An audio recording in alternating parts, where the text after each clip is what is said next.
Welcome to Film at 50, a podcast that celebrates semi-centennials in the world of cinema. I'm your host, Brian Rowe, and I'm very excited today to welcome Forrest Hartman to the podcast to discuss the Western from 1970, Monte Walsh. How are we doing, Forrest? I am doing great. And hey, it's super exciting for me to be on your podcast because we go so far back, but haven't really talked that much for quite a while. So it's great to be here. Yes, so we first met in a Hollywood video, if I remember correctly. It was the summer of 2001, and you were the film critic for the Reno Gazette-Journal, and I had been reading you for a while. I don't know how long you had been a film critic there up until that summer, but it had been a few months at least, right?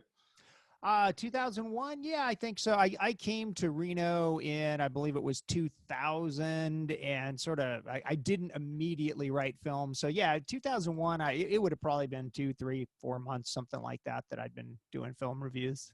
Yeah, so I was looking for an internship it was like high school credit for like a bonus class or sixth class or something. And so I bumped into you at Hollywood Video and we talked. And that fall of 2001, I was an intern at Reno Gazette-Journal working alongside you and a few other people, writing some film reviews and some contributor stuff. I remember I wrote a review of Corky Romano. Oh, yeah, yeah. And I was actually like in the Reno Gazette-Journal with like the byline, like contributor Brian Rowe. So that was really exciting. I think I saved it. I have it somewhere here. But yeah, that was a great few months with you. And then, yeah, we've just been in touch over the years online on social media and just, keeping up with you and everything that you're doing. So when you left the Reno Gazette-Journal, what other kind of film criticism have you done? I know you've worked for other newspapers. Yeah, I've always really kind of stuck with film criticism. I mean, just so people know now, my full-time day-to-day job is as a journalism professor at California State University, Chico. So that's how I really make my living these days. But I like to, keep my hand in journalism because I'm a pretty firm believer in that if you're teaching people how to do this stuff, you should be able to do it. And you shouldn't just be able to do it, but you should stay somewhat current. So although I don't freelance nearly as much as I used to, I do some freelance stories. Well, I'm sitting here in layers of smoke because a huge fire came within about a mile of our house, the Bear Fire, which is now the North Complex Fire. But where I'm going with this is I recently did a review of Ron Howard's Campfire documentary for the Sacramento Bee. I was able to interview Ron Howard, and the Sacramento Bee was kind enough to buy that story too. So I still do some freelance things. Prior to the pandemic, which really changed everything, I would do really frequent broadcast reviews on Action News Now, which is a local TV station up here in the Chico, California area, which is, I live in Oroville. Chico's right next door. And presumably I'll get back to doing more of that, not just writing when things settle down. But as with a lot of people, the pandemic disrupted everything, and with social distancing and things like that, I haven't really been doing the broadcast stuff since I was a contributor there. So I don't know. Is that enough of my background? I went from full-time journalist to part-time journalist, part-time teacher at the University of Nevada. Then I ended up moving back to my hometown of Oroville, and now I'm full-time teacher, part-time journalist. Okay, gotcha. No, I wanted you to go through every year of your life. Yeah, okay. From year one. Well, I was born. Yeah, we don't have to tell anyone our birth or what the year we were born, right? So I would love to just talk about, what kind of got you interested in film in the first place? Do you have any memories of when you were younger? Like, what got you into movies? Yeah, I think for me, it wasn't just film. It was always entertainment. I mean, I always loved television and movies and things from the time I was a kid. There was a time, I believe it was, I don't know, second or third grade, when they ask you what you want to be when you grow up. I think I put actor, Yeah, I did too. So I just always loved entertainment, and it wasn't just movies or TV. It was live theater. I'm a big music fan. If anybody knows, I've got that amplifier sitting behind me now. I play music. So I've just always loved entertainment in general. and I think as I got older, I got, I don't know, some people would probably argue with me whether it was practical or not. I started looking at the difficulty of the life of an actor and saying, oh boy, you know, I don't know if I want to go wait tables for 10 years in LA. But I love writing. And so I just started gravitating toward being an entertainment journalist. And film, you know, I don't know. Like I said, I loved all arts, but film was certainly one of them. And I consider film sort of the ultimate art form. And I'm not doing that to disparage any other art. But why I say that is, okay, so you've got acting, just like in the theater, you know, it's a different style, but you've got acting. You have music, because music can be a very important part of film. You have visuals, you know, cinematography is different than still photography, but it's still there. And you stitch all of these pieces together. So I think I love that about film. It's such a cooperative art form, and it really involves all of the other art forms, costuming, makeup. There's just so much that goes into a good movie that I find that really fascinating. And I think it's one reason it can be so hard to make a really good movie, is you can't just do one thing right. You've got to do it all right. Yeah, sometimes, 9 out of 10 things come together, but then that one, maybe the lead actor doesn't quite gel with the rest. I mean, sometimes it's just one thing and the movie is forgotten 6 months later. Yeah, you're right. Everything has to come together. But you talk about acting. You did act in film at one point. Do you remember acting for me? I do. It's been a long time since I've seen that, and I'm not sure I want anybody else to see that ever, because I was not good, but but that was a fun experience. Yeah. My listeners may or may not know I made some short films back in the day, and Forrest was kind enough to come cameo in a couple of them. But yeah, so what are some of your favorite films? Like when you look back on, can be, movies in recent years or when you were younger, like do you have like 2 to 3 like favorites that come to mind? Yeah, people ask me this all the time, and as a film critic, I always give a lame answer, which I say, geez, I've watched so many, and I do think to be a film critic, as long as I have, you have to love film. Like you find some film critics who just seem to pan everything. I've never been that guy, and I get why people get that way too, because you become cynical, and you like one out of every 30 things you like. I've never quite reached that point. I mean, I really love movies, and I think you have to do it as long as I've done, and still not just drive yourself crazy. But I have long said that my favorite movie is Casablanca. Okay. And if I'm being honest, my favorite 3 movies would probably change week to week or month to month. Something I just saw, I'm like, oh, that's great, and I get excited. I do, however, love Casablanca because of the writing. I'm a writer. I think the dialogue in that movie is extraordinary. I mean, I think if you look back, there are phrases and lines in that film that everybody uses still to this day.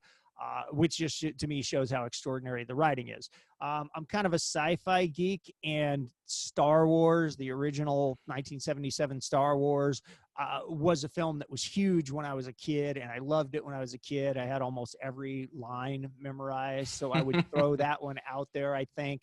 I'm a big fan of Pulp Fiction by Quentin Tarantino, because I think that movie really changed a lot of movies that came after it in terms of how influential it was.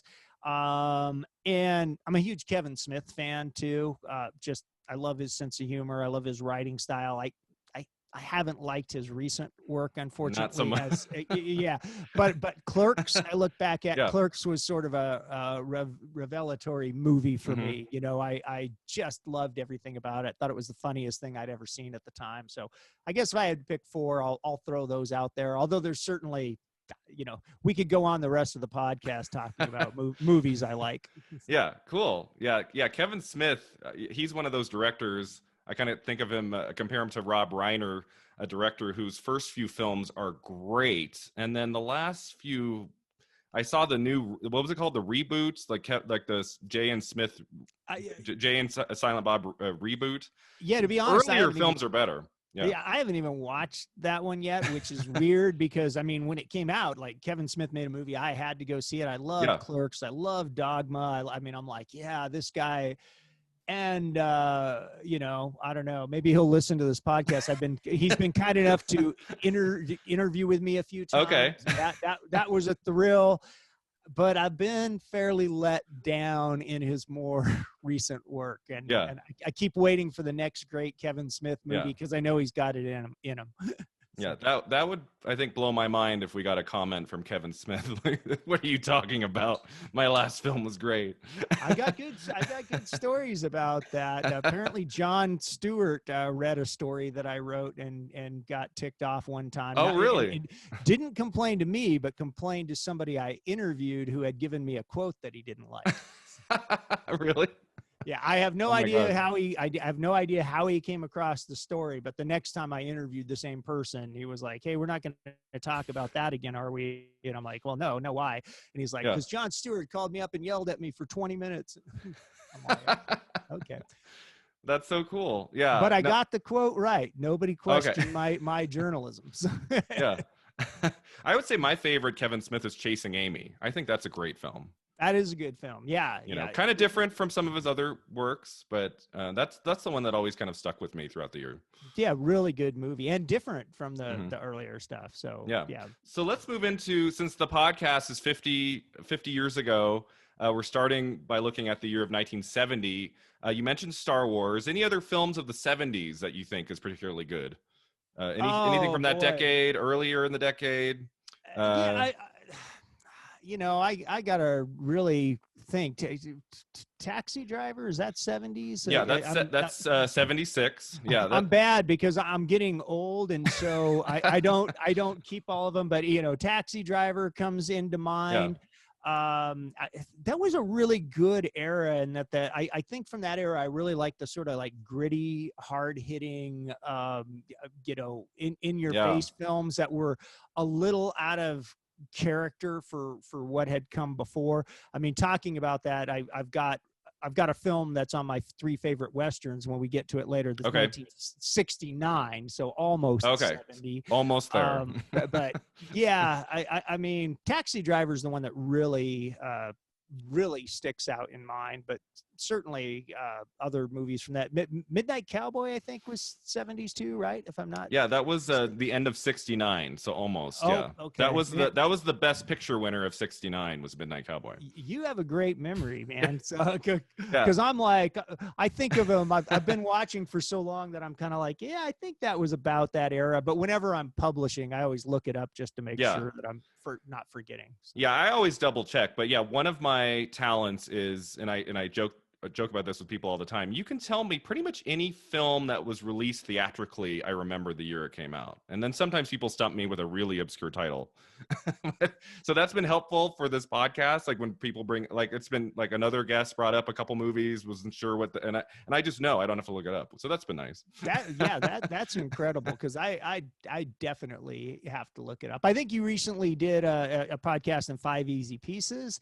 Been a long time since I've seen that, but that's a great movie from that era. So yeah, I mean, I'd have to sit down, but when you go back, it's easier. Like I had a discussion with somebody one time about, they're like, so do movies today just suck because you look back and there's all these great movies? And my take was this: like when you look at the past, you see it with rose-colored glasses. I don't necessarily think movies are worse today. In fact, I would argue they're not. I think what we have is you look back at the 60s or the 70s and you remember all the great films and just automatically dismiss all of the garbage. So yeah, I mean, just lots of great stuff from that era. What about Butch Cassidy and the Sundance Kid? Tell me what year that is. That was also the fall of 69. Ah, man, maybe I'm a 69 guy. I love 1969. Yeah. So I talked about this a little bit on the podcast before. Since 2017, I've like kind of made it a project to watch films from 50 years ago. Like when I'm looking at a classic film, I spend 12 months like really looking. I'm not watching everything, but I'm really trying to find discoveries. Not just watch the 5 best films of that year, but like looking up actors and directors I admire and say, oh, they made a film in 68 or 71 or whatever it may be, and then kind of finding some discoveries. Can be a lot of fun, and it just adds to my film education and my knowledge. So, right. That's great. It's great that you do that. I have projects like that too that remind me. So I'm sorry I'm not the encyclopedia with dates like you, but in general, the movies that I like from those 70s are that really kind of gritty Yeah. films that were going a little bit against the mainstream. Hmm. I like that occurred in the 70s, and so those are the films I tend to gravitate Yeah, toward. like the Scorsese films and Ex- Cassavetes and yeah, for sure. movies that you couldn't really make 10 years before, right? Well, Because exactly. I mean, I think of films in that vein. I think of Raging Bull, which of yeah, course that one reaches into the 80s. I yeah, want to just say barely I want to 80. say 83 or something like Yeah, that. Yeah. 1980. Yeah, right Oh, on the okay. cusp. Yeah. Yeah. Yeah. But that films of that vein. So, Yeah, yeah. Raging Bull. A lot of people say like like the second golden era of film was like 67 to 80, uh, starting with Bonnie and Clyde, ending with Raging Bull. So that's kind right. of like a lot of people kind of consider that kind of the second golden era, and I would agree. I mean, yes, there are clunkers. I've been looking at films of 1970 since this past January, and I've probably watched 10 to 15 movies that are not good. That are Uh-huh. just like, many movies people probably have never heard of that I'm like, yeah, maybe this is the reason why, as you were talking about before, not every film made in the 70s is a great film by any means. Right. Yeah. And I would argue we could maybe even go a little farther back. I just was Yeah. able to look it up and double check, but The Graduate was 67, Yep. right? I mean, Hmm. that's a great film, sort of still Great along film. that lines of what I'm talking about. Hmm. So it's funny. The ones that I really remember when you say what films do you love from the 70s are actually 67 to 69. So Yeah. so maybe there's something about that era that Yeah. I just super dig. But but I think, like you said, a lot of films in the 70s sort of continued on that tradition that started with The Graduate and Bonnie and Clyde. Yeah. So in 1970, I mean, it's not one of the years that had just one masterpiece after another, right? I mean, as Right. you mentioned, Five Easy Pieces, which I just talked about on the podcast, that might be my favorite film of 1970, although I still have a few more movies to watch with some other guests coming up. That film is like, it's so striking. It's so absorbing all the way through, like the first real Jack Nicholson lead performance. And it really does feel like a 70s film. It doesn't feel like something that could have been made even 5 years prior. Whereas, the last film I looked at, which was directed by Luis Buñuel, and then also our film today, Monte Walsh, like watching Monte Walsh, I was like, this probably could have been made in 1960, and not very much would have been changed, outside of maybe a couple of the violent moments, which we'll talk about for sure. But I wanted to start by just giving a brief summary for those listeners who have maybe not seen Monte Walsh, and you can chime in anything that I leave out here. I tried to get through as much as I could. So Monte Walsh came out on October 7th of 1970, so 50 years ago. And it stars Lee Marvin. Lee Marvin, he plays the main character, Monty. He's an aging cowboy who finds the world he once knew slowly disappearing around him. Jobs are more and more scarce. There aren't as many opportunities in the Old West anymore. He has a close friend named Chet, played by Jack Palance, who I have always loved. Jack Palance. I haven't Oh seen yeah, very many great. films with him, but like City Slickers was like a great film I saw when I was a kid, and to see him in this was a lot of fun.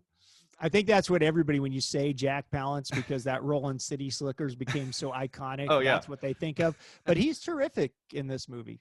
yeah, So absolutely. So he plays a friend of Monty. He works with him at various cattle ranches, and then they have another friend of theirs, well, kind of a friend for a small period of time, named Shorty, played by Mitchell Ryan, an actor who I've also seen in other projects, much older. I haven't seen him this young before in a movie. He is let go from their latest job, and he has to look for work elsewhere.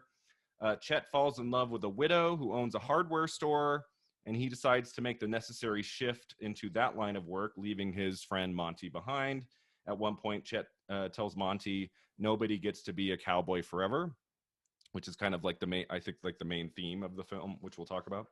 So Monty is also, I don't know if he's in love with her, but he definitely has infatuation with this prostitute named Martine, uh, played by Jean Moreau. But he's never wanted to fully commit to her. He only brings up the idea of marriage to her reluctantly at one point, almost as if he's being forced to do it. Like, oh, I guess we should get married. And she's kind of into it a lot more than he is.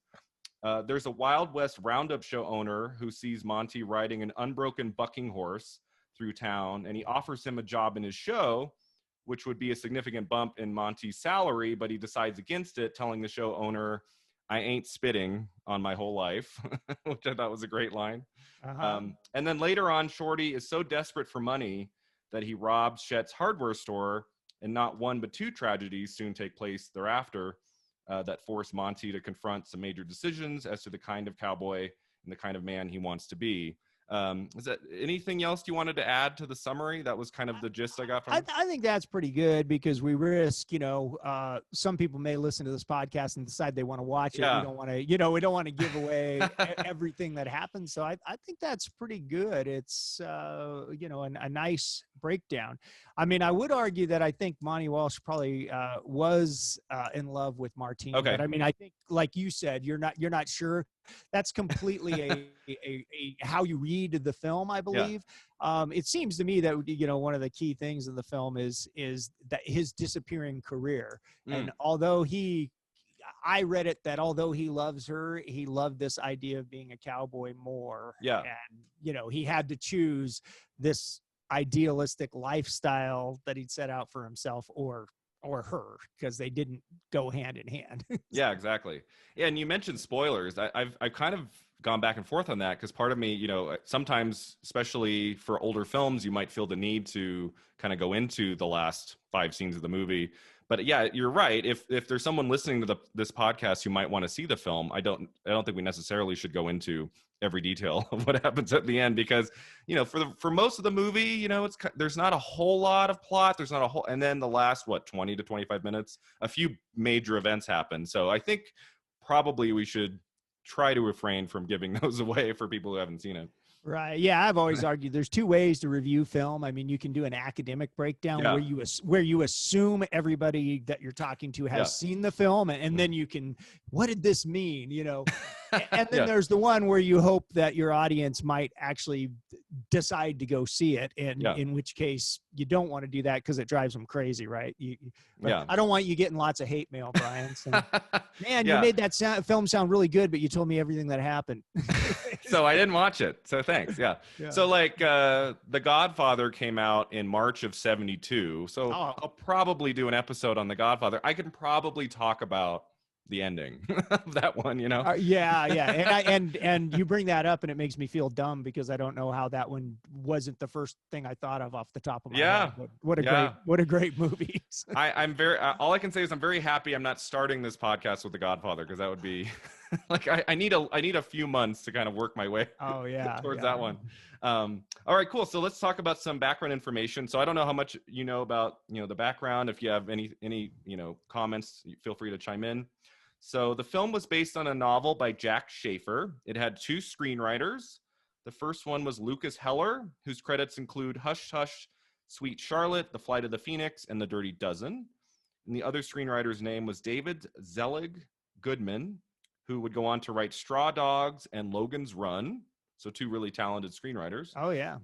The film marked the directorial debut of William A. Fraker, a 6-time Oscar-nominated cinematographer who shot such films as Rosemary's Baby, Heaven Can Wait, Steven Spielberg's 1941, War Games, and Tombstone. He directed only 2 other films, A Reflection of Fear from 1972 and The Legend of the Lone Ranger from 1981. His final credit as a cinematographer was 2002's Waking Up in Reno.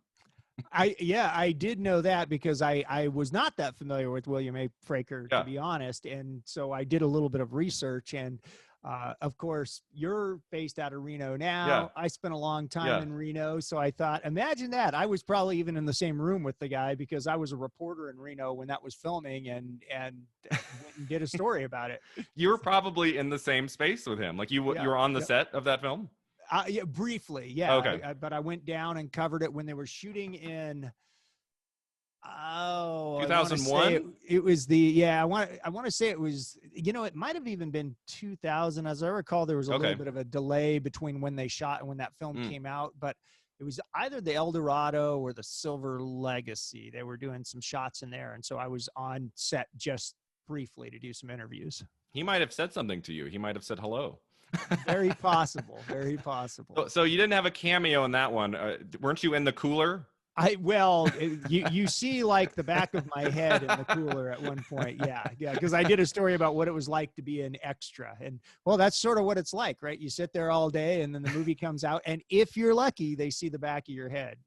Yeah, I was an extra on a couple things. I think in one of them you see me for like a half a second. I mean, usually you're there for like 12 hours and you're in maybe a second. Yep. Yep, absolutely. You have to bring a book with you.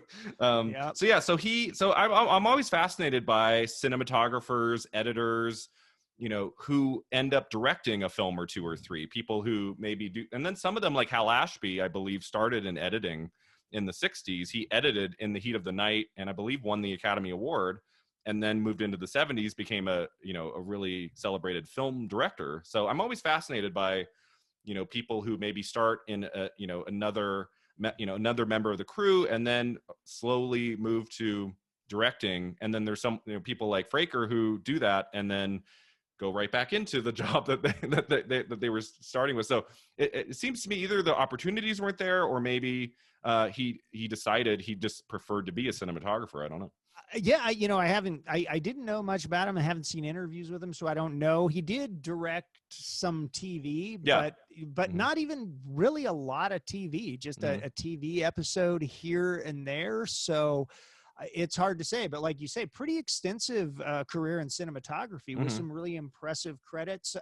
It's hard to say whether he just preferred that to overseeing everything, or if he wasn't getting the opportunities. I mean, none of his films outside of Monte Walsh are particularly well reviewed, so that might play into it too.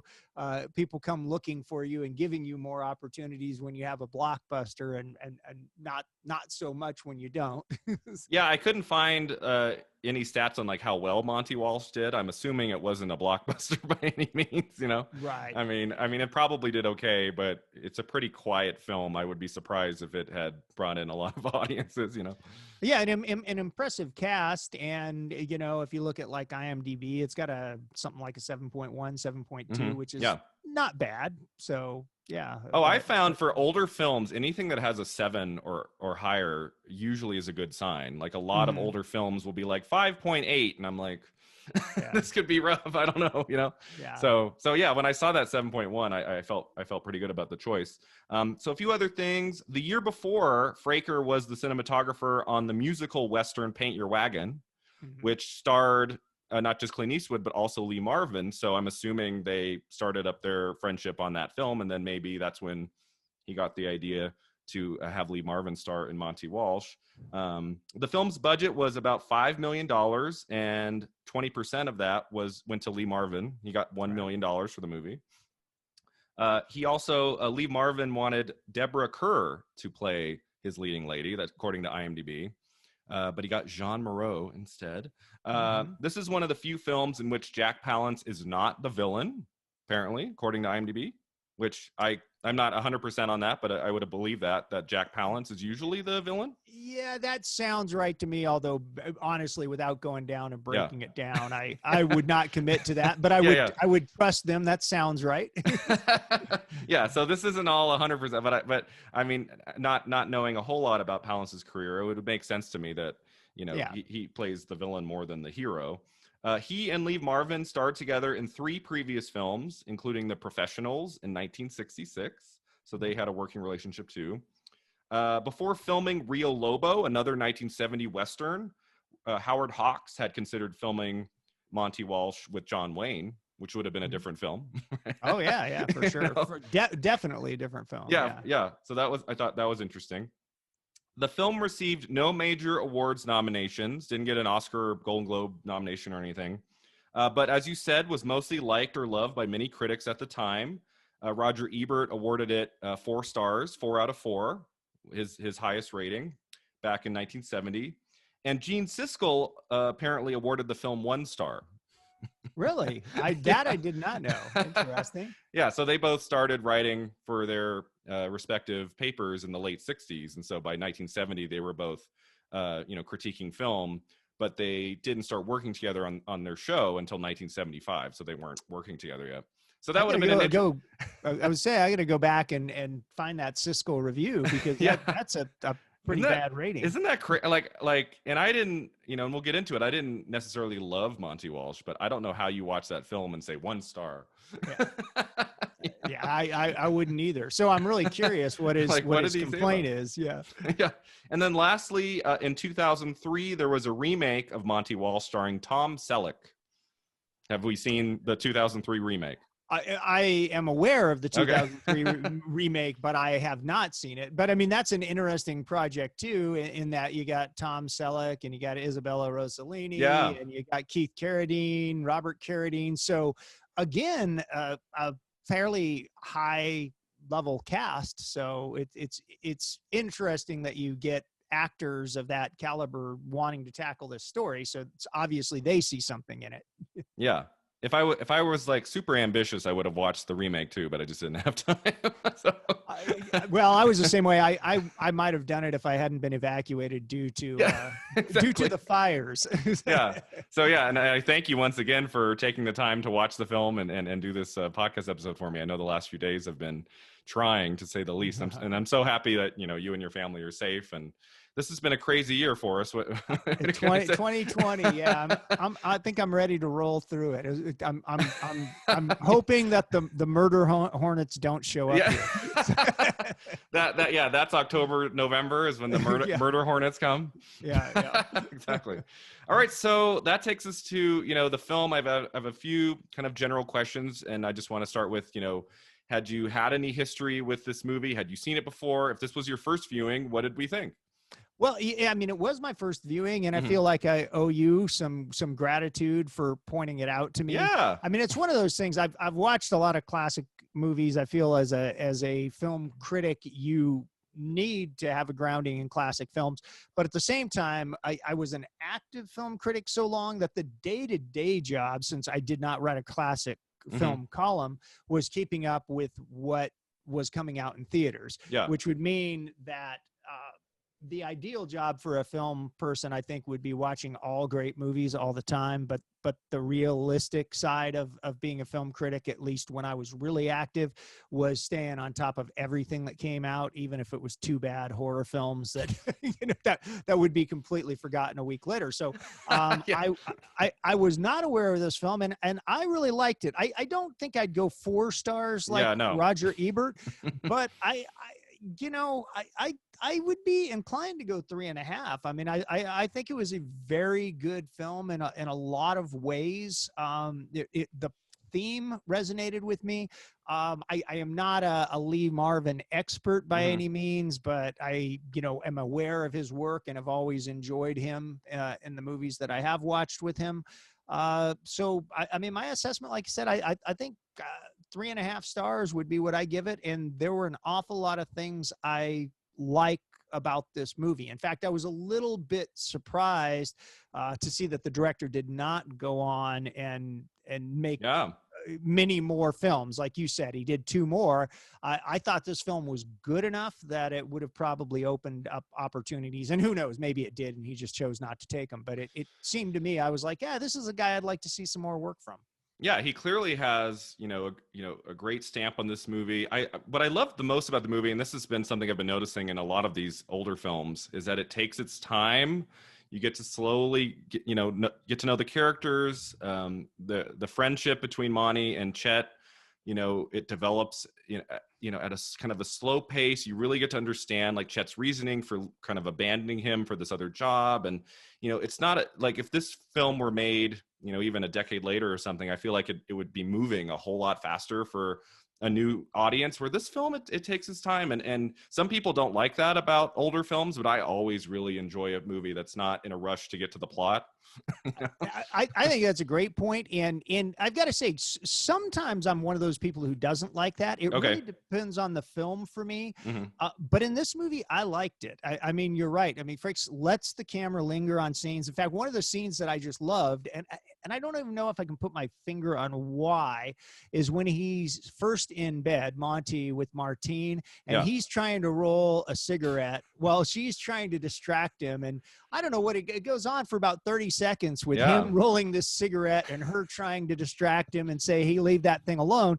And you could say, oh, come on, you can Move cut along. and get right to it. But I thought that was just such a great scene in capturing both of their personalities and the nature of their relationship. And I loved it. And I don't always love things like that, but I thought it did a great job establishing their characters. And there are a lot of, like you mentioned, similar scenes where the camera just kind of lingers and lets us watch things without an awful lot happening.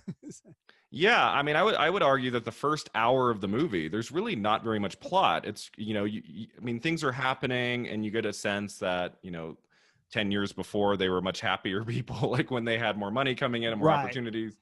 But as you said, there are some films that you're like, all right, let's get to it. It's like, come on. We've been in this shot for 7 minutes. We can move along to the Exactly. and there are some older films that do that where they're almost a little bit too experimental, where it's like, okay, I know this doesn't have much of a story, but could we have like something for me to grasp here? I thought this, like the slow pacing of the movie worked well. If there was anything that held me back from loving it, is I did feel like there were some weird tonal shifts throughout the movie. Like there were a couple moments of like almost slapstick comedy, like when they're dunking that guy in the water and scrubbing him, and the music is like really fun and bubbly, and then it moves right into the next scene. They walk by a cowboy and he says something like, I don't like this life anymore. Like he's very like sullen, and so there were a few moments where I'm like, what kind of a film is this? Like, kind of find that rhythm. Sometimes I would be kind of pulled out of it. Yeah, I think you make an excellent point there. I would also say, well, you already noted there's a point where it turns extremely dark. Yeah. I would argue that some of the build up to that isn't as well explained as it could be. I think they do a great job with Monty and Chet and sort of defining their relationship and letting us know what their characters are about. But the character you mentioned, Shorty, becomes a really important element. And I think most of the scenes with him are a little bit rushed. That's, I imagine, intentional, but I would have liked to see a little more build up leading to that, the dark turn as we get into the third. Yeah, he disappears from the movie for a little bit, right? And then he comes back.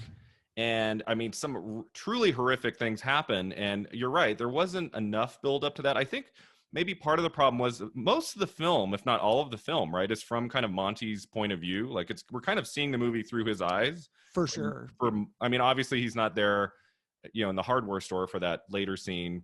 Right. But I feel like a lot of the movie, we're not really getting a lot of content of other characters outside of Monty's experience. So maybe that's part of it. I don't know.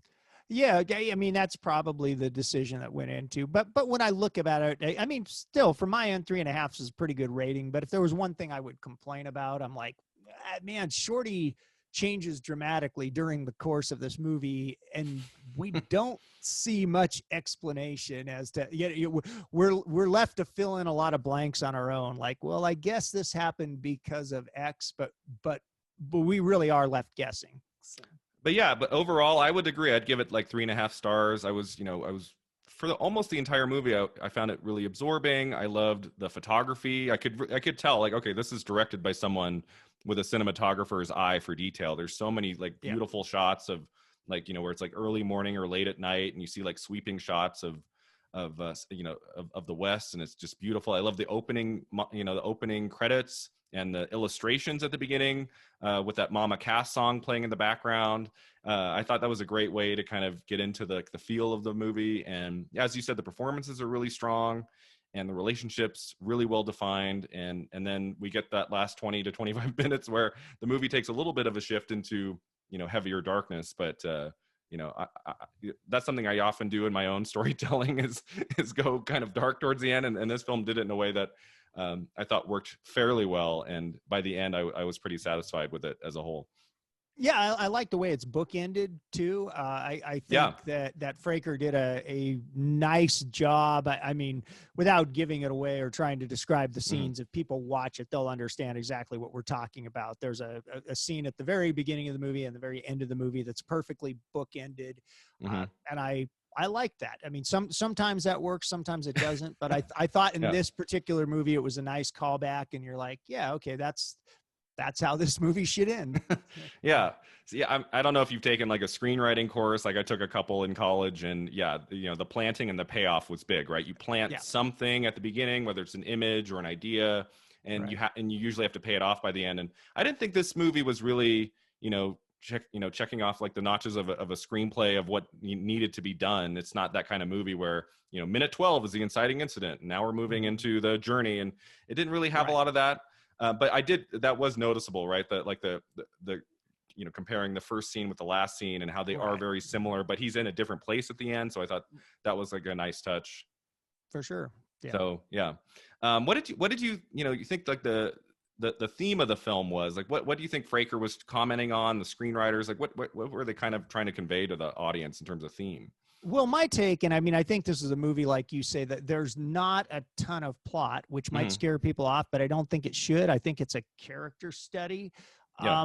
And I think I read it, and maybe one reason I liked about is to me, it's a movie about major shifts in people's lives and the end of an era, because we're talking about Monte Walsh and Chet, both are aging cowboys. Yeah. So they're guys who have been cowboys their entire life, but they're getting really realistically a little too old to be doing that work. Yeah.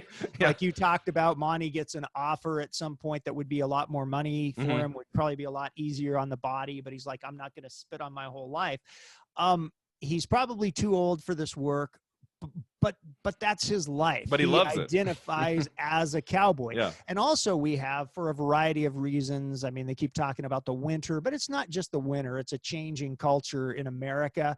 The sort of Wild West is disappearing. There are fewer jobs for cowboys, so that's why we see guys like Shorty and other younger cowboys also having a hard time. It's sort of about a career disappearing and the sadness that comes with people that have dedicated their entire lives to this career. And maybe that resonated with me, being a journalist. Mm. And I say that not thinking that journalism is disappearing, because I don't think that's the case at all. But there have been seismic shifts. Hmm. The newspaper industry, as I knew it, 30 years ago, is disappearing, right? Hmm. And it's being reinvented through the web and different things like that. But the news and journalism industry is completely different now than when I entered the industry. And so I've had some of these things where it's like, man, this is what I know and I love it and I think it's really important, but man, it's so different. How do you find your place in this world? And to me, that's sort of what the movie's about, right? Monte Walsh is desperately trying to find the next chapter. What's the right chapter for him, while watching, the writing on the wall that says, well, what I've always loved to do and what I want to do is probably not possible, at least not 5 years from now. And I think that's a fascinating theme to explore. Yeah, and I thought it was so appropriate, like a film like this about that theme would come out in 1970 when the actual Western genre was pretty much, if not dead, it was dying at that point. I mean, you don't see a whole Right. lot of Westerns in the 70s or even the 80s. We get a little bit of resurgence with Unforgiven and Tombstone a little bit in the 90s, but I feel like Westerns, were still fairly popular in the 1960s. And then by the 70s, you're not seeing them as much anymore. I don't think, they were really high earners, especially as John Wayne, was getting older and he passed away in the 70s. You didn't really have a major figure to turn to. So I almost felt like, I mean, not that Fraker was maybe it was just like instinctual or something, but like, commenting on like the genre itself kind of dying by that time, that you weren't really seeing a whole lot of Westerns by the early 70s. Yeah, I mean, that's, I hadn't thought about that, but that's an excellent point. I could certainly see him wanting to worm that in there. Yeah, and so yeah, I thought that the theme of the film, as you talked about, I agree with everything you said. It's such a fascinating story. If this film were about him younger, it would have been a different kind of movie. Probably would have had more like action sequences and stuff. But no, we get kind of like a quieter, more reserved character at this stage of his life, and I just thought that was really fascinating. Yeah, yeah, Yeah. I agreed. I like that, and I think you could do this same story not set in the West, right? Mhm. You could do it in a newspaper office. You Yeah. could do it in any number of other places and explore the themes. I mean, obviously, this is a Western setting. We've got horseback riding. We've Yeah. got all that sort of thing. But I think you could thematically tell the same story in a number of different settings, and it would still be fascinating. Yeah, agreed. Anything we've talked about him a little bit. Anything else that you thought the director Fraker brought to this movie? Any sort of? I mean, obviously we haven't seen his other two films. We don't really know. If he had gone on to make 20 more movies, like what his directorial style would have been, maybe in outside of the Western genre. But anything else that he did for this film that you thought worked really well, or? Well, I mean, it's tough to say. I mean, obviously, same as you, I noticed the cinematography. Excuse me. I mean, I think it's beautiful. I think anytime you have a director who is a cinematographer, the visuals are usually impressive, as I think they were, and as they honestly are in many westerns, right? Because that's just a genre that leads itself to great visuals. The the things that I believe we could definitely attribute to him. I think we've already talked about the lingering camera shots, the hanging. That's definitely a director's thing. You got some directors that can't stand to stick with a shot for more than about 2 seconds, Yeah, right? yeah. And they're all, 1 second. and then you got the ones that are like, yeah, I'm never cutting. Yeah. So I think, if I had to say, what did the director bring to it? I think it's definitely that. Well, that and apparently the ability to assemble a really good cast, as we've already talked about. I mean, usually that falls at least somewhat to the director, unless the producer, it's one of those situations where the producer has more control. But I would say in 1970, Fraker probably had a fair amount to do with that. And like you said, his previous relationship, with Lee Marvin, I'm sure played a role. So I would say those are the three things that stand out to me: the casting, the visuals, and just the decision to linger on shots maybe a little longer than most people would. Yeah, I'd agree with that. There's not really much I'd add. I mean, I think we get a little bit, and I don't want to go into spoilers, but we get a few bursts of violence at the end. It's almost like uncharacteristic from everything that's happened before. And I wonder if he had been inspired by like Sam Peckinpah, who's The Wild Bunch had come out about a year and a half before this. I wonder if there was some inspiration there, because it is. I mean, there's a gunshot in this film that was shockingly violent to me, whereas like for the first hour and 10 minutes or however long it is, like you don't see any violence quite like that. I was like, whoa. So I mean, that's like a directorial choice, right, to show it and like make it really shocking. Yeah, I mean, I think you're probably right. It might be guys like Peckinpah that did. And when you said, what do I like from the 70s? I like the films like this that got suddenly a little grittier, and we're like, hey, we're not gonna be Hollywood, although I don't know that it's fair to say that, because Hollywood was a lot different, in the late 60s, 1970s than it is now. But yeah, I mean, excellent points there. Of course, for anybody who's seen The Wild Bunch, although it's a suddenly violent term here, the movie's nothing like The Wild Bunch overall. I mean, you can watch The Wild Bunch today and it can feel violent even by today's standards. Yeah. I don't want to make people think it has the same amount of violence by any means. There's just there's like a couple very brief moments at the end of Monte Walsh. What did we think of the performances? Anything else you want to add about the 3 or 4 leads in the film? Yeah, I don't know if there's much I want to add. I think they're terrific. I mean, that is one of the things that stood out. I have liked Lee Marvin in virtually everything I ever saw him in. I think he's a fine actor, and it was, of course, a huge star, like you say, accounted for much of the budget of this film, but really deserved to be a big star. I think he's very good. Yeah, Jack Palance, you already mentioned, really nice performance by him. Good, solid performances by the supporting characters. Yeah. even though, like you say, it's really Monte Walsh's story, Mm-hmm. I can't point to any character in the film who I thought was really out of place, really wooden. I thought they all did a nice job. Jean Moreau, very solid for what she was asked to do. So yeah, I mean, Is good. it? Have I been saying it wrong? Is it Jean Moreau? I don't. I'm not 100% sure. Yeah. So It's spelled like I took French and it's spelled like you would say like Jean, but maybe it is Jean. I don't know. Yeah, well, you're probably right if you've taken French, because she's not an actress that I know her body of work. So I apologize, folks. This is, I know a lot about many actors. This is kind of a strange experience where the three leads of this movie, I'm very kind of ignorant of their career. I don't really know a lot of Lee Marvin. Lee Marvin was in Paint Your Wagon and Cat Ballou with Jane Fonda, I believe. He was in that. Yeah. And he was in a more modern film. Was it called Point Blank around 67? Yeah, well, Lee Marvin. We're talking. Yeah, Marvin. He was in probably the Dirty Dozen. Dirty Dozen. Biggest ones. Yeah. You mentioned Paint Your Wagon. Man Who Shot Liberty Valance. So okay, he's in that. I love that film. Yeah. I mean, very big star for the era, and but sort of like you, he's the guy I'm most familiar with. Yeah. Jack Palance. City Slickers. I've seen him now and then, but I am not very familiar with the work of anybody other than Lee Marvin. And City Slickers 2. That was true. That? True. where he dies in City Slickers, and they brought him back in the sequel as like, what was it, like the twin brother? That's right. Yeah.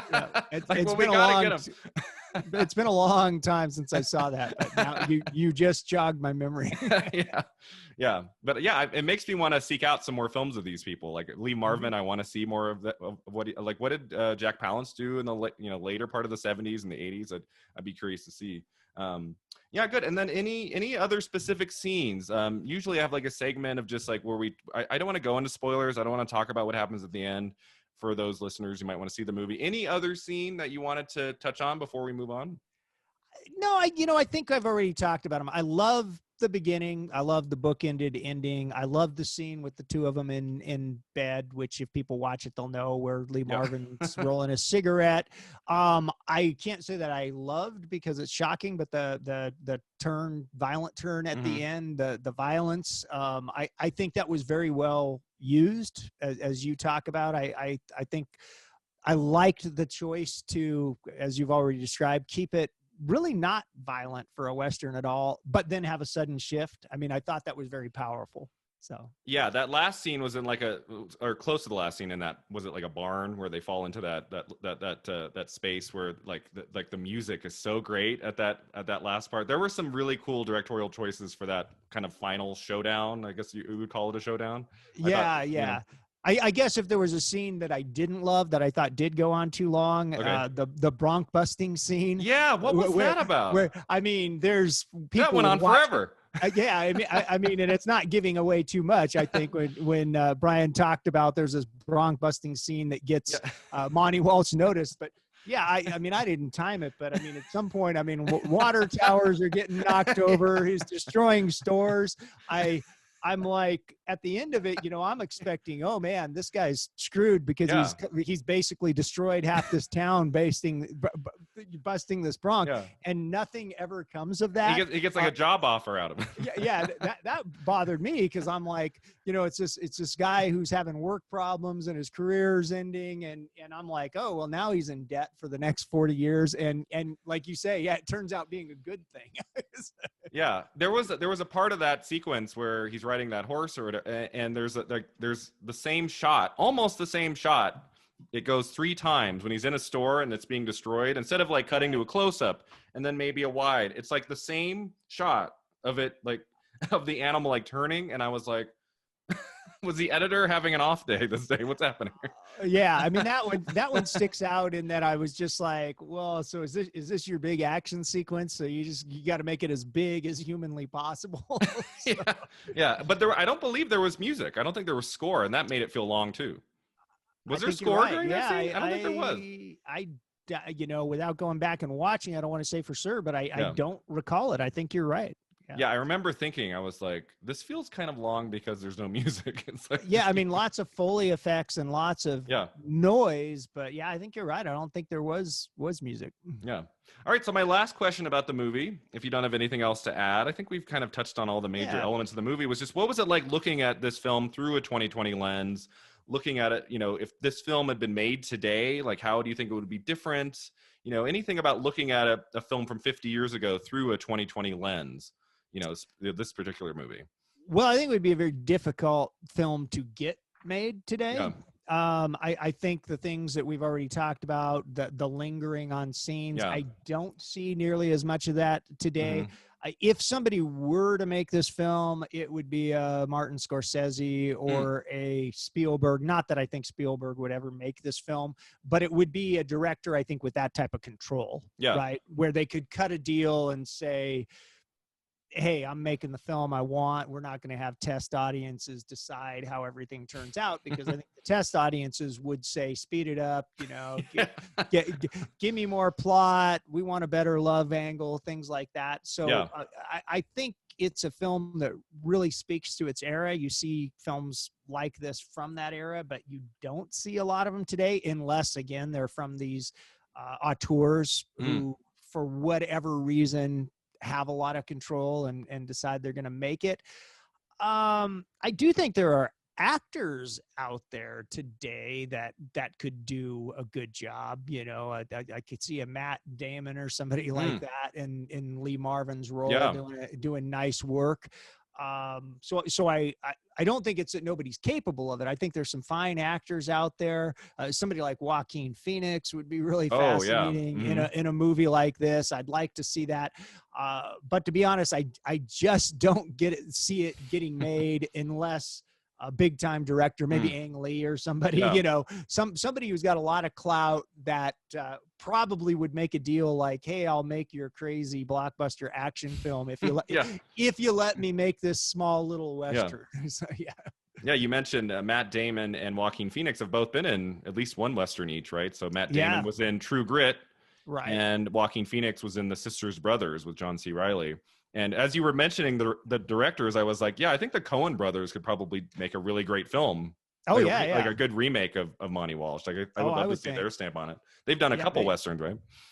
Yeah, and they're just wonderful. So it would be fascinating to see. I mean, they've done No Country for Old Men, which is sort of a Western, right? Yeah, kind of. Ballad of Buster Scruggs. And True Grit. Yeah, so they've done a few of them. So they would be good choices. Yeah, I agree with you. Looking at this through a 2020 lens, as I said earlier, I love the slow pacing of this one and getting to know the characters. I thought that was something that would be lacking today. You're right. They would play up the love angle. That relationship would have more scenes. And, the last 20, 25 minutes of the 1970 version, I feel like that would be stretched out to half the movie, right? Like that would be kind of like where we're headed, and we don't want to leave that to the end. Yeah, I agree. I think they would get to that a lot sooner, at least if you did the usual test audience thing. I mean, that's what people would say. Yeah, I got a lot better in the last 20 minutes, So they'd probably reshoot, and that would come a lot earlier. Yeah, good. So I would recommend this film. As you said, like 3.5 out of 4. I was really happy with it, and I'm glad I saw it. If I wasn't doing this podcast, I probably would have missed it. Right? It wasn't like a major film by any means, so I'm happy that we both had this experience. We got to check out this 1970 Western. Absolutely. Yeah, me too. So thanks, Brian. All right. So trust me. I owe you for doing this for me. This has been a lot of fun. So we end today with our final two segments. So the first segment I'm calling the Divine Double Feature, where we pick a contemporary film. It doesn't have to be brand new, but like I'm trying to find like a film in the last 20 years, maybe, that you think would make kind of a neat double feature following Monte Walsh. If you were to watch Monte Walsh first and then watch a second film, doesn't necessarily have to be a Western, but any films that came to mind of the last 20 years or so that would make kind of a cool double feature with this movie. Oh yeah, you threw me for a loop. I had one pick that I thought would be a perfect double feature. Oh, it can be older too. But it is not from the last 20 years. Oh, that's fine. So it can be older. So I could pick one of my 3 favorites from the last 20 years, which I think would be but I'll tell you what it is. Yeah, and if you want, I'll talk about it when I get to my 3 favorites. So the one that The one that I picked that would be the perfect double feature, I thought, is The Misfits from Oh, okay. Yeah, 1961. So it's 1961. Yeah. actually an older film directed by John Huston. And Yeah. the reason I thought it was perfect is I think the theme is very close. So it stars Okay. Marilyn Monroe. She plays a divorcee who sort of falls for this aging cowboy played by Clark Gable. It's also got Montgomery Clift in it, who's a younger cowboy. And I found them to be very thematically similar, right? We have sort of the end of the Old West, and they are character studies. It's more about the characters played by Marilyn Monroe and Clark Gable and Montgomery Clift than it really is what happens. Kind of got a soft spot in my heart because it's filmed in Washoe Valley, which, you know, right outside Reno. Sort of a downbeat film, sort of a slow moving film. To me, I was just like, man, watching these back to back would be really cool because they're so similar, but yet the characters are quite different, and it would be a good time. So that's the one I picked. I do have in my top 3 favorite Westerns, when we get to that, a newer film, but I'll wait. Okay. I'll talk about that later. Yeah, I love The Misfits. It's been a long time since I've seen that film. That film is it's a kind of an unusual film in that it was the final film, right, of both Clark Gable and Marilyn Monroe. Right. Which kind of gives that film a kind of a haunting quality. It's in black and white. And I saw that. I want to say in college they screened that film. It's a wonderful kind of Western, kind of different than your typical Western. I think so, and I think, you know, watching Monte Walsh and that film back to back might be a bit of a depressing experience. in that neither film is upbeat by any means, and they are really meditating about the ends of an era and people at troubled times in their lives coming to terms with what's next. But I think the fact that they both meditate on that just makes them a really nice pairing. Yeah. So I went with it's not like the perfect pairing, and this film isn't quite a Western the same way Monte Walsh is, but I went with 2016's Hell or High Water with Jeff Bridges. Yeah, good. And Chris Pine, and that was one of my 10 favorite films of 2016. And it does have a little bit of that end of the era feel with Jeff Bridges' character. He's a Texas Ranger, and you know, on the hunt for these two guys. You know, and like it'd be what I'm always curious about with this double feature idea is like what if we look at kind of a quieter film on this theme and then look at a little bit more modern, like how do you kind of amp up the tension and the action and the suspense, but kind of touching on a little bit similar themes. And I thought Hell or High Water would be kind of a cool movie, a more modern movie to watch right after Monte Walsh. Did you see Hell or High Water? Oh, I did. Yeah. Ben Foster, man, Ben Foster is amazing. What a great performance by him. It's like, I'm with you. I didn't think about that film, but I should have, because you bring it up, and it's like, I agree with you. That would be a great pairing. Just a fabulous movie. I was a little late to the party on that one. Like, I had friends telling me, oh, you got to see this movie. And I want to say I watched it 2 or 3 months after their recommendations, as I often do. And then I watched it and I was like, oh, I was an idiot. I should have seen that one immediately. So. Yeah. I mean, I love Jeff Bridges. I'll see pretty much anything he's in, unless it has like a 3% rating on Rotten Tomatoes. Right. Like, he's been in a couple of those, but I thought that was definitely one of my favorite performances of his too. And Ben Foster and Chris Pine, I thought were great. And it's just a really strong film, and it would be kind of an interesting comparison between that and Monte Walsh, 2 different eras of filmmaking.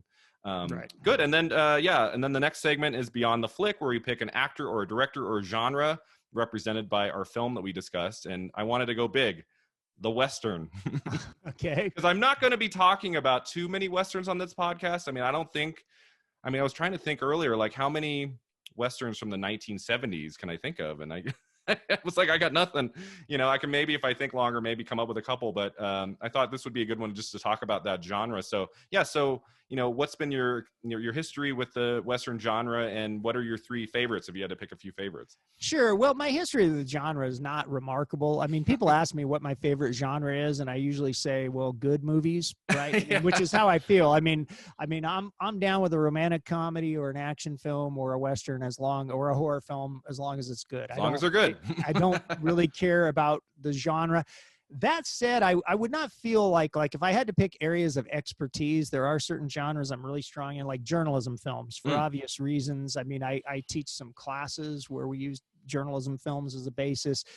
Vampire films, for whatever reason, I've been That's a big right. fan. Yeah. Superhero fans. Superhero films. I am going to in. get you on the podcast, Forrest, talking about a vampire movie. There's a lot in 71, so we're going to get there. So I think everybody's got their specialties, right, where they really deep, and Westerns aren't one, but like everybody, I've watched Westerns and there's a lot of good ones. So I'll start. Picking 3 of anything is super tough because there's way more than 3 great Westerns. So before this podcast, I started looking at lists of great Westerns to make sure I didn't forget anything. And the ones that I settled on, which is leaving a lot of great movies out, I'll start with the one that would, I think, also make a good double feature with Monte Walsh. From 2007, The Assassination of Jesse James by the coward Robert Ford. Directed by Andrew Dominik, stars Brad Pitt as Jesse James and Casey Affleck as Robert Ford, who, as the title tells you, if you don't already know, assassinated Jesse James. Just a outstanding performance by Casey Affleck. I think gorgeous film. Beautifully shot, kind of slow moving, like we talked about with Monte Walsh. I love everything about that movie, and I think Brad Pitt's great too as Jesse James, although I would argue that it's really Casey Affleck and Robert Ford that the movie is about. So great movie, and if you don't like Brian and my previous suggestions, there's a double feature for you. That would absolutely make for a good double feature with Monte Walsh. I forgot about that film. You know, in 2007, when I think Western-ish, I think No Country for Old Men. That's the one that comes to mind, right? Which is also a great film. But I part of the reason is I didn't see the assassination film until later, like a year later. I didn't see it in the theater, so I don't remember it quite as well. But I remember it being a really strong piece of work. Yeah, that was one of my favorite films that year in 2007. So my other choice, we've already talked about a little. I don't have to say too much about it, I don't think. 1969, The Wild Bunch, Sam Peckinpah. It's about a aging group of outlaws who are, we've heard this story before in movies of lots of different things, looking for one more big score, right? Yeah. But it's also sort of as the West is disappearing. William Holden, Ernest Borgnine, great actors, great Sam cast, Peckinpah, just fabulous director, relentlessly violent, as we have already said, but I think in a way that makes sense and is really good. So that's my second one. Yeah, great movie. And then the last one, I'm going pure popcorn, 1993, Tombstone. Okay, wow. For whatever reason, I like the Wyatt Earp fable. I like Kurt Russell as Wyatt Earp. I love Val Kilmer as Doc Holliday. That's just a film that I could watch anytime and have fun with it. Now, did you know, I'm not 100%, but I'm pretty sure Tombstone is one of the most popular and famous films that was not screened for film critics upon release. Is that I want to say I read that or heard that the studio did not believe in the movie and they kind of dumped it and they didn't screen it for critics. 93 would have been right before I think I started writing film reviews in earnest. I had probably written a few at that point, but so I would not be tuned into that. But But apparently it surprised the studio that they were like, oh, people like it. It would be surprising because I like I said, that's a popcorn film in comparison to the other two I mentioned, which are not. I mean, it's a Hollywood Western, but it just always resonated with me. I think it's a fun movie. Yeah, agreed. Yeah, and what's great is that I have different choices. We didn't repeat, which sometimes will happen, right? It's like you list off your 3, and I'm like, I have the same. It's like gotcha. But I had some different choices. So outside of the 3, the work of John Ford is really great, and I actually studied his work a few years ago. I'd like seen maybe one of his films, so. The Stagecoach from 1939 is a really great film. It's kind of like the introduction to John Wayne. My third favorite film would be John Ford's The Searchers from 1956, which is I've seen a lot of John Ford's work now and John Wayne's, and for me that's the one that it all just comes together in like this beautiful package. It's got tension. John Wayne's performance is one of his strongest. The look of the film is spectacular. I got to see it at film school. They screened like a 35 millimeter print on a giant screen. And that always makes a difference, especially an older film. For sure. And so that one has always stuck out in my mind as one of my favorite Westerns. The Searchers. I love the Man Who Shot Liberty Valance too, another John Ford movie, but I Right. would say my favorite of his is The Searchers. And then my second favorite, I had to pick a Sergio Leone. I love his Yeah. his four westerns, right, of the '60s are really great. That we have the Man with No Name trilogy, Fistful of Dollars for a few dollars more, and The Good, the Bad, and the Ugly, all really great Clint Eastwood movies. But I would pick my favorite of his films would be Once Upon a Time in the West. Have you seen Okay. that film? You know what? I have not seen that. Okay. I've Oh, seen the it's Man. great. I've seen all of the Man with No Name trilogy Okay. you just mentioned, but for whatever reason, I never got around to watching that one. It's very long. It's got an epic scope. It came out either '68 or '69. It was kind of one of those. I think it started screening in '68, but it's kind of more known as the '69 movie. So I watched it again. I'd seen it once before. I watched it again in the last year and a half or so. Henry Fonda is the villain, and he is terrifying in the movie. He plays one of the creepiest villains in movie history, Henry Fonda. I'll have to watch. I mean, because great actor, but all the Yeah. roles I can think of him in off the top of my head are not as a villain. So- Yeah, I mean, he might have played a villain in some other smaller films, but it's definitely hit like the film he's known for as the villain. It's that one, and it's got a great cast, epic scope. It's never slow or dull. Like it's like the story just keeps moving all the way to the final showdown. And watching it a second time, I would definitely put that on my list. And then, you know, they're like I mentioned, No Country for Old Men before. It's kind of a Western. I mean, that would be definitely in my top 5 to 10. And Brokeback Mountain had a huge effect on me when I saw that film in 2005. So that would probably be number 4. Number 5 would definitely be high up there.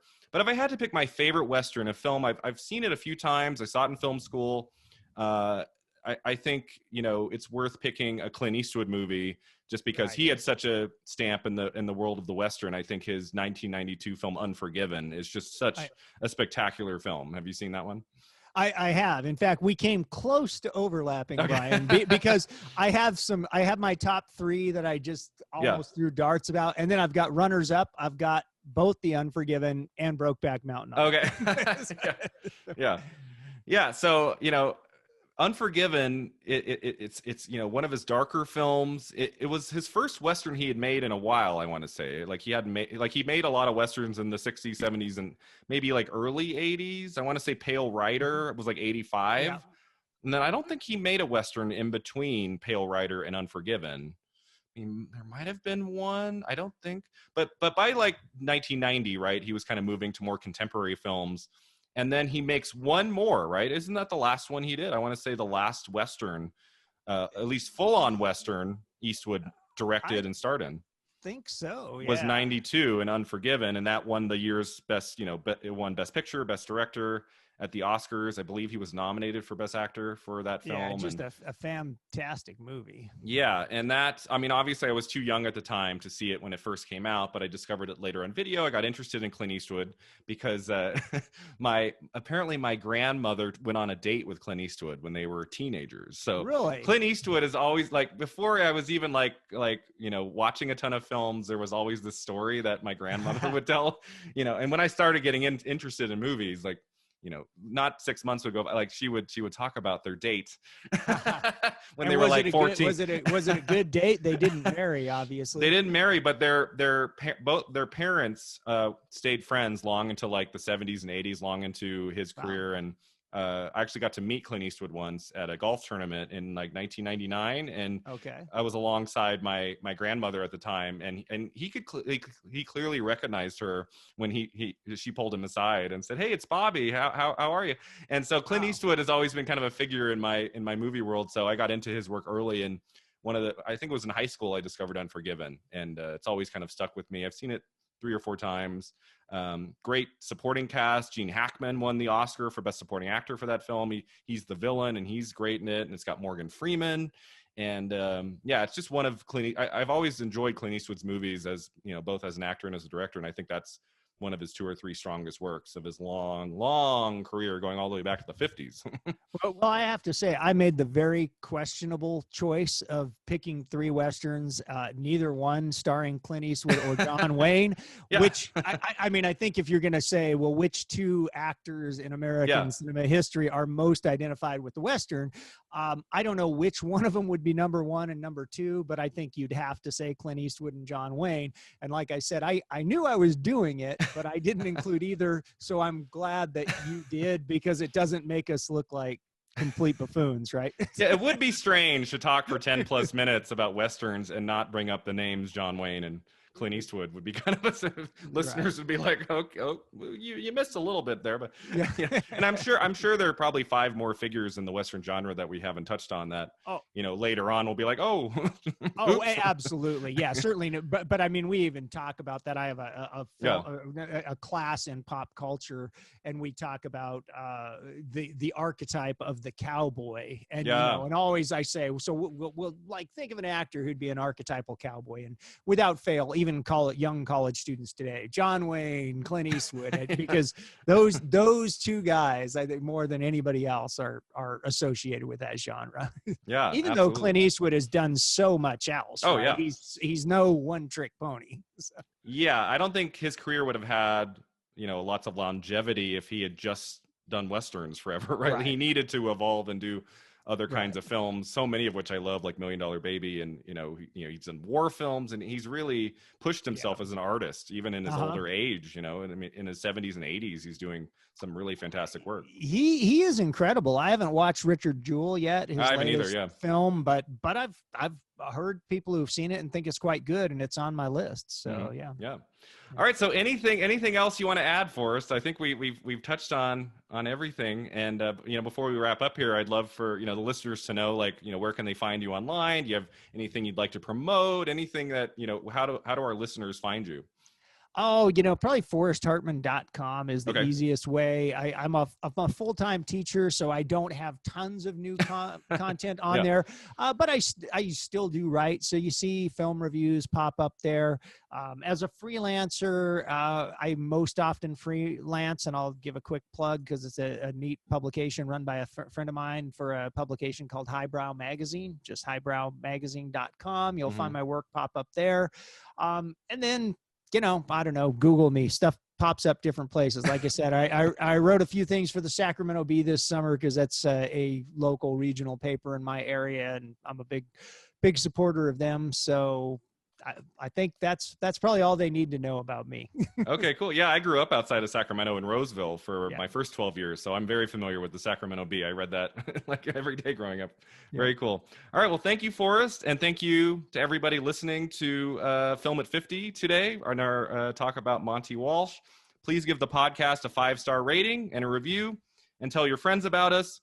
You can find Film at 50 on all the socials, Facebook, Twitter, and Instagram. And you can email us at 50yearsagoinfilm@gmail.com.